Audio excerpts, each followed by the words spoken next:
All right, let's get into it. What happens when four wrestling promotions collide under one roof and throw down like it's the world's messiest family reunion? You get Forbidden Door 2026, and honey, the drama was delicious. You're listening to Emma Spills the Tea, where we sip the hottest pop culture brew and ask why it always tastes a little like chaos. Hi, I'm Emma, and I am feeling totally pumped today, like an energy drink for the soul. So, let's talk. Forbidden Door 2026 hit San Jose's SAP Center in late June, and it wasn't just big, it was for company big. AEW, that's the US promotion founded in the late 2010s. NJPW, the Japanese powerhouse. CMLL, Mexico's historic lucha libre institution. And Stardom, Japan's top women's promotion. All officially co-promoting, all flexing. The show even held both the men's and women's Owen Hart Cup finals, which is AEW's annual tournament that hands out golden tickets to title shots at All In. Stakes on stakes on stakes. Let me set the scene with a quick story. I once stumbled into this unplanned outdoor music festival, like fully accidental. I was just cruising the city, no agenda, and suddenly I'm hearing bass lines ricocheting off buildings. I wander in. I find these bands I've never heard of, and it's a total vibe. One set is dreamy synth pop. The next is a punk trio that looks like they just time traveled from the 90s. I had no idea who anyone was, but I left obsessed. It was a reminder to, lean into surprise, embrace the weird. Forbidden Door gives me that same high. You show up for your faves, and suddenly you're getting hit with a lucha clinic, then a Joshi masterclass, then a strong-style brawl. Lucha is that gravity-ignoring Mexican style from CMLL. Joshi is Japan's lightning-fast, hard-hitting women's wrestling from Stardom. Different rhythms, different fashion statements, total buffet. And if you're open, you leave with new obsessions. That's the kismet moment I chase. And that's why this show matters beyond the ring. It's culture crashing into culture, and it slaps. Basic breakdown, because receipts matter. Forbidden Door started in 2022 as AEW plus NJPW's Summer Supercard, and now it's a four-way collab. It's a pay-per-view, which means you buy it a la carte, like a big boxing night. AEW even runs a 0-hour pre-show, which is like the appetizer flight. This year, there were 12 matches total, 3 on the pre-show, and the main card was billed as a triple main event. Translation: chaos, but make it organized and hot. Distribution tea. The business side is spicy too. In the States, AEW PPVs show up on HBO Max at a subscriber rate. You could also stream on Prime Video, ppv.com, and YouTube. Outside the US and Canada, there's My AEW, plus watch parties at Dave & Buster's and Tom's Watch Bar. Honestly, that's smart. Wrestling is better when you're yelling with strangers over mozzarella sticks. I don't make the rules. All right, what's next? The big winners.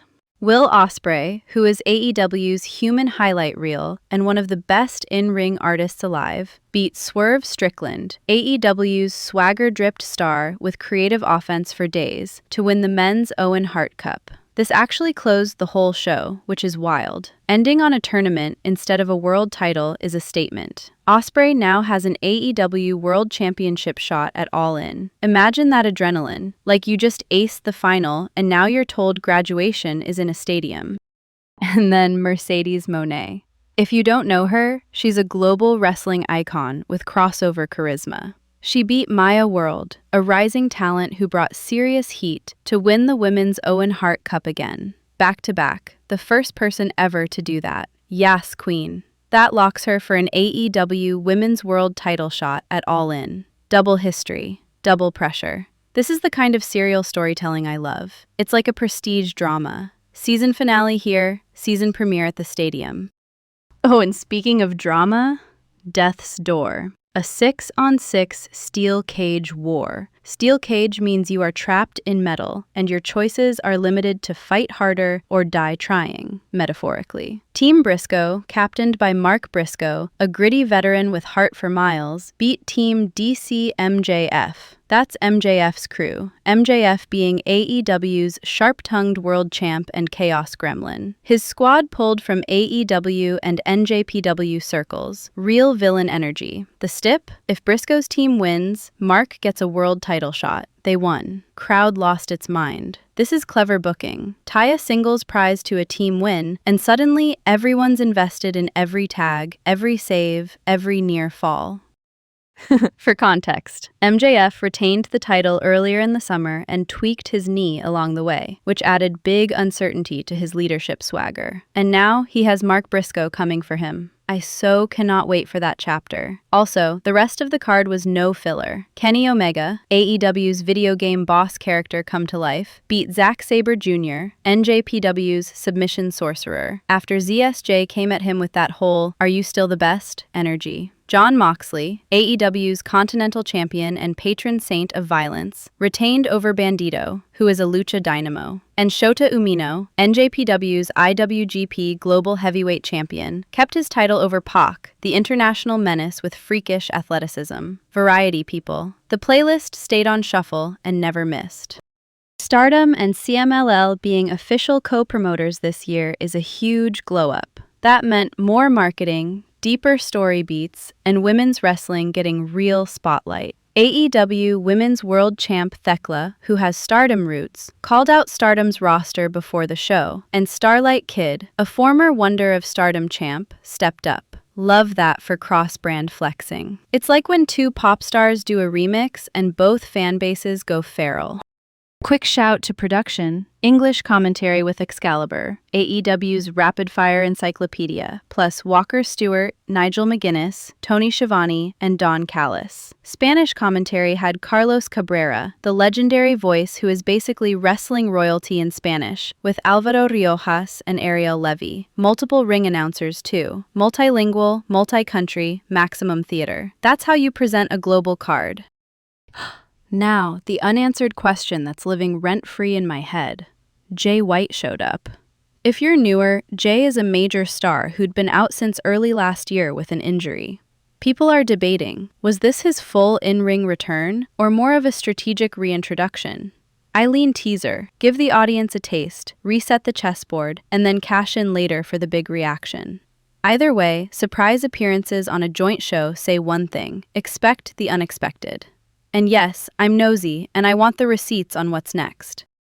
On the wider industry front, WWE ran NXT's Great American Bash the same night. Counter-programming is cute until it splits audiences and both sides leave money on the table. Dave Meltzer, the longtime wrestling journalist who lives in the numbers, called that strategy questionable after similar attempts last year. Meanwhile, TNA moved Slammiversary earlier to avoid overlap, which feels like the adult choice. I mean, why fight the tide when you can surf a different wave? Just saying.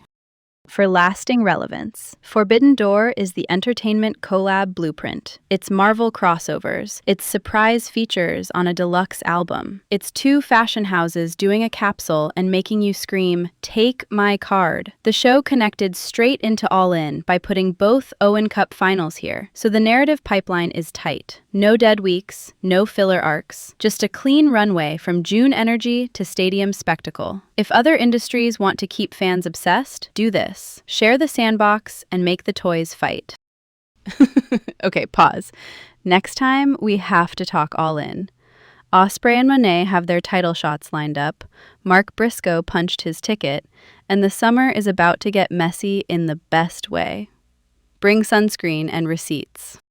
So, that's the tea, folks. Keep embracing the unexpected, tip your bartender at the watch party, and I'll see you next time. Later!